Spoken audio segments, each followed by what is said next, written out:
உடனடி 8 திக்கும் என்று வழங்குவதற்காக நான் லாம்யா ஸ்ரீராம். முதலில் தலைப்புச் செய்திகளை பார்க்கலாம். செப்டம்பர் 15ஆம் தேதி முதல் குடும்ப தலைவிகளுக்கு 1000 ரூபாய் உரிமை தொகை. நிதிநிலை அறிக்கையில் நிதியமைச்சர் PTR பழனிவேல் தியாகராஜன் அறிவிப்பு.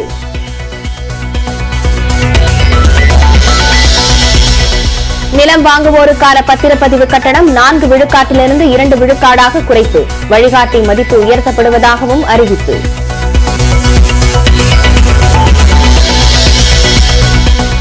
பத்திரப்பதிவு கட்டண குறைப்பால் கட்டுமானத் துறையில் வளர்ச்சி ஏற்படும் என நிதித்துறை செயலாளர் முருகானந்தம் கருத்து.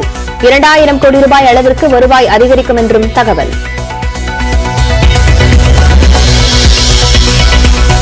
பள்ளிக்கல்வித்துறையின் கீழ் அனைத்து பள்ளிகளும் செயல்படும். நிதியமைச்சர் PTR பழனிவேல் தியாகராஜன் அறிவிப்பு. மதுரை, கோவையில் மெட்ரோ திட்டம் செயல்படுத்தப்படும் என நிதிநிலை அறிக்கையில் அறிவிப்பு.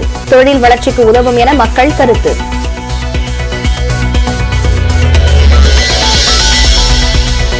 தமிழ்நாடு அரசின் கடன் 7,26,000 கோடி ரூபாயாக அதிகரிக்கும். 51,332 கோடி ரூபாயை திருப்பி செலுத்த திட்டம். 2022-23ஆம் நிதியாண்டில் டாஸ்மாக் வருமானம் 45,000 கோடி, வரும் ஆண்டில் 50,000 கோடியாக உயரும் என்றும் எதிர்பார்ப்பு. தமிழ்நாடு நிதிநிலை அறிக்கை மின்மினி பூச்சி என எதிர்க்கட்சித் தலைவர் எடப்பாடி பழனிசாமி விமர்சனம். கானல் நீர் தாகம் தீர்க்காது எனவும் கருத்து. தமிழ்நாடு நிதிநிலை அறிக்கை மின்மினி பூச்சி அல்ல, உதயசூரியன். எடப்பாடி பழனிசாமி விமர்சனத்திற்கு முதலமைச்சர் பதில்.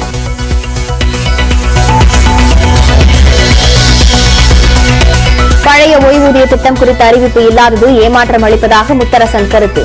தருமபுரிக்கான திட்டங்கள் எதுவும் நிதிநிலை அறிக்கையில் இடம்பெறவில்லை என பாமக குற்றச்சாட்டு. குடும்ப தலைவிகளுக்கு நிலுவைத் தொகையுடன் 29,000 ரூபாய் வழங்க வேண்டும் என அண்ணாமலை வலியுறுத்தல். எதிர்க்கட்சித் தலைவர் எடப்பாடி பழனிசாமிக்கு மக்கள் நலனில் அக்கறை இல்லை என அமைச்சர் செந்தில் பாலாஜி விமர்சனம். திமுகவின் தொடர் வெற்றிகளை பொறுத்துக் கொள்ள முடியாமல் கருத்து கூறுவதாக பேட்டி.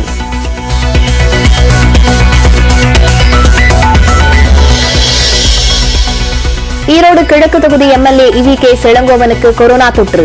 இதய தமனியில் ஏற்பட்ட குறைபாட்டுக்கு போரூர் தனியார் மருத்துவமனையில் சிகிச்சை.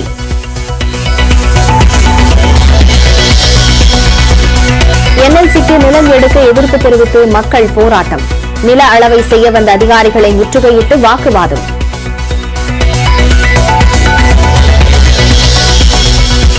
இடுக்கி மாவட்டம் தேவிகுளம் சட்டமன்ற தொகுதி தேர்தல் செல்லாது. கிறிஸ்தவரான MLA ராஜா தனி தொகுதியில் போட்டியிட்டதால் கேரள உயர்நீதிமன்றம் நடவடிக்கை.